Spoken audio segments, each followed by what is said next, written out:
If you want to get in contact with me, the best way to do it is on Instagram. If you just want to say what up, if you want to tell me you love my videos, you can tell me that you hate my videos, but the best way to do that is on Instagram. Peace, y'all. Jonny Fastlane here. So, Kanye West and Jay-Z link up at Diddy's birthday party, and Stallion and Wiz Khalifa seem to be getting pretty comfortable together. Tory Lanez threatens his record label, and Blueface talks about comedians who try to rap. Let's talk hip-hop.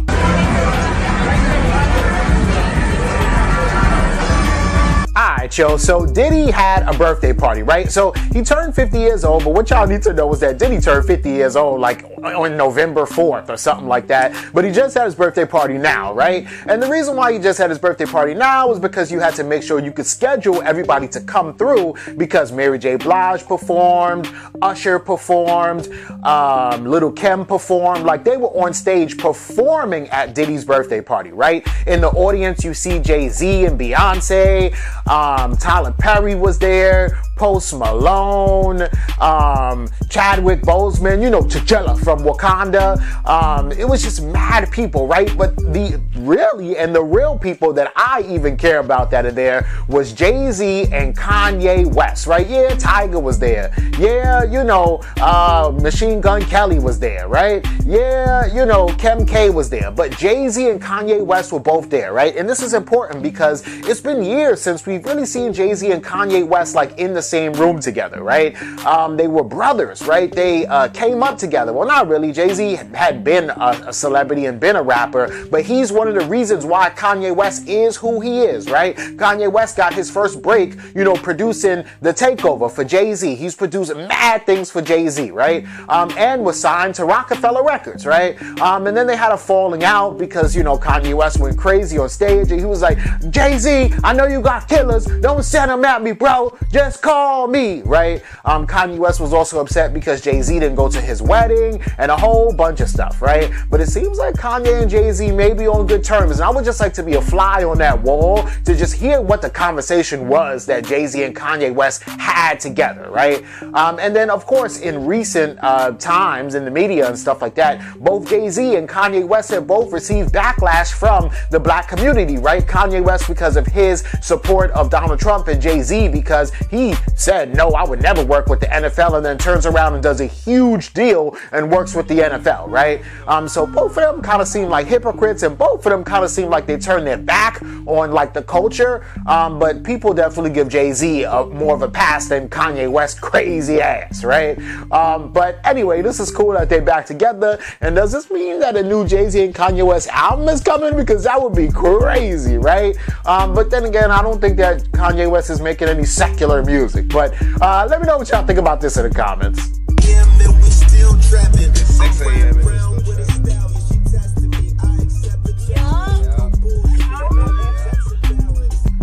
Alright, so that was Wiz Khalifa and Stallion, right? And is it just me, or does Stallion look like she just is mad, like good to cuddle with or something? Like, I don't know, is that just me? But anyway, so you see they like cuddled up and they're like, yup. But in the background, they're playing a song and Wiz Khalifa is rapping, and actually it sounds like he's saying something like, I got a girl, she a stallion, she teach me how to wild or teach me whatever, right? So I think that it seems like they must have a record that they're working on together, right? And I've seen Stallion and Wiz Khalifa hang out before, and I think that they're friends, right? I don't think that anything is going on with them, but the way that they was cuddled up in this little video definitely will make people speculate, right? But I also do think that this video clip is promotion for the song that they were playing in the background, where Wiz Khalifa was rapping on it, right? So I guess we'll have to see, but this is all we know for now, right? And for all we know, this could have been even a little clip or a selfie that they took during a video shoot that they were shooting for this video that they're doing, right?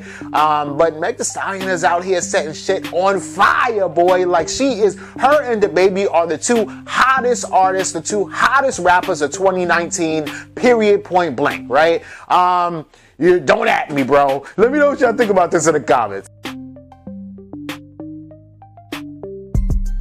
Alright, right, so Tory Lanez goes on Instagram, right? And he's like, Interscope Records, if y'all niggas don't stop playing with me, I'm gonna expose what's really going on in that building, right? And then he actually at them in the caption. He says, at Interscope, y'all play with me if you want to, let's play. Y'all got the right one, right? And this is crazy, right? Because, all right, now a lot of other people have been expressing the fact that they're mad at Interscope, right? And Rich the Kid is actually one of those rappers too that kind of was saying that he was upset at Interscope, right? So actually on that caption that Tory Lanez put up, right, the comments, in the comments, Rich the Kid actually says something and he goes, I'm telling you, and then with the face like, yo. So what that means is that Rich the Kid knows what's going on in the building and he completely agrees with Tory Lanez, right?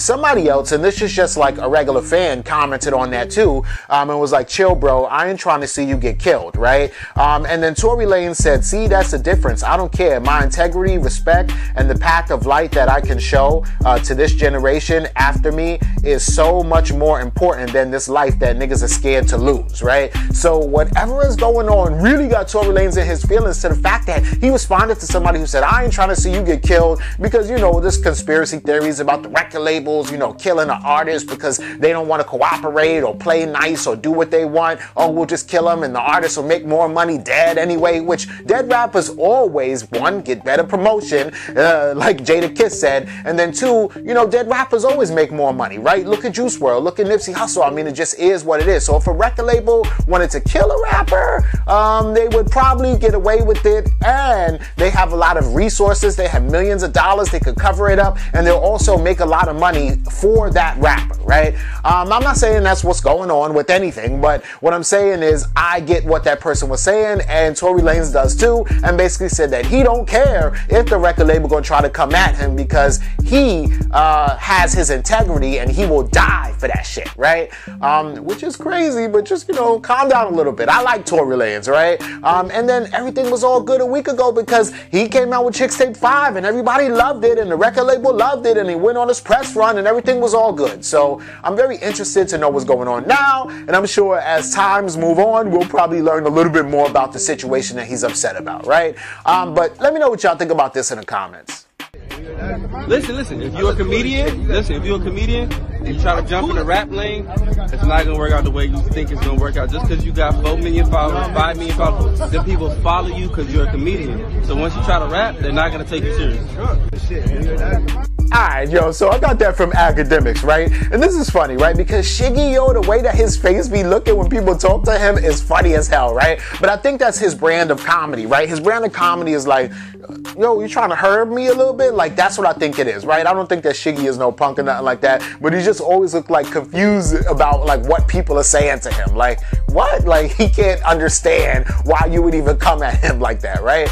So anyway, Blueface is there and he's like, listen, if you want to be a comedian, right, that you, it's not gonna work out the way that you think it is just because you got a lot of followers and all this kind of stuff like that, right? And it's basically, he's kind of just, I guess, letting Shiggy know, or I guess comedians in general, like a rapper's a rapper and a comedian's a comedian, and it's hard for you to be taken seriously as a real rapper if you want to do that, right? And Blueface kind of has a point here, right? And the reason why I say that is because, think about it, like there's somebody, a rapper, who was also a comedian, and he's actually a pretty good rapper, right? Fatboy SSE, right? He's from Jersey, he's dope, he's from the hood, right? I'm sure that he's done as much gangster shit as any, you know, rapper out there, even though he decided to come up and kind of got his notoriety and fame through being an Instagram comedian, right? So since people know him for that, now that he's trying to rap, people don't really take his raps that seriously, even though Fatboy SSE's music is actually really good, right? And I've never seen Shiggy try to rap or anything like that, but who knows, right? But also, there's this other dude named Funny Mike, right? Or 22 Savage, right? Bitch, I ain't 21. Bitch, I'm 22, right? And I think that Funny Mike actually, with his whole 22 Savage persona, was actually kind of about to pop up. I think that people started taking him a little serious a couple years ago, maybe 2017, 2016, when he started rapping and kind of parrying parodying, being a parody of 21 Savage. And I think that he even caught the attention of 21 Savage, and 21 Savage actually started beefing with him. And that also kind of gave 22 Savage, or Funny Mike, some validity, because now that rapper that you're kind of trolling or making fun of is acknowledging you and beefing with you. I mean, 22 Savage was waving guns and everything all over Instagram. It was crazy. Like, for a second there, I thought that he was going to be taken seriously as a rapper and kind of jump out of that comedian space. But then he turned all that off and started being like, nah, I'm going by, you know, Funny Mike again, right? Also, somebody else, you know, there's plenty of comedians that try to jump into the rap lane, right? Book, right? Book actually started trying to rap too, but nobody was really taking him seriously at all, right? So anyway, the same day, this was yesterday, so later on last night, Blueface actually went on, you know, Instagram to clarify his statements about Shiggy. Lil Duval has entered the chat. Lil Duval's song did not go platinum. Crip did, so it wasn't even all that. It was a nice little viral moment, just like everybody has, if you feel me, if they got the right resources and utensils.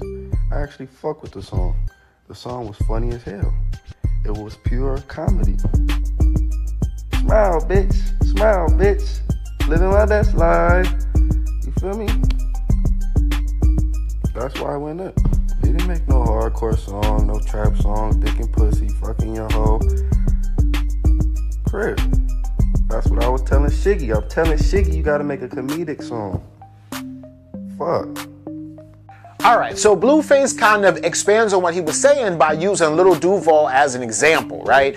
And basically he's saying that Lil Duval did come out with a hit, right? So he was basically talking about comedians and everything like that, and somebody on Blueface's live said, yeah, you could talk all the shit that you want to about comedians not being able to make good music, but Lil Duval went platinum with Living My Best Life. And then Blueface says, listen, Lil Duval didn't go platinum, but the song was a good song, right? I think that Lil Duval actually did go platinum, right? Ball, Greasy, Snoop Dogg, right? I think that he did go platinum with that, but whatever, right? So basically he's saying, look, I like that song, right? And I fucks with it, but that's my whole thing, that I'm trying to tell Shiggy that if he wants to be a success in music or in hip hop or in rap, that he's gonna have to come out with a song that's a little bit funny, like a funny kind of song, like that Living My Best Life was a funny song, so that's why it kind of worked for Lil Duval, right? And I get it, right? I mean, look, it's tough for somebody to jump out of being a comedian and then try to jump in music, because we're supposed to be taking our artists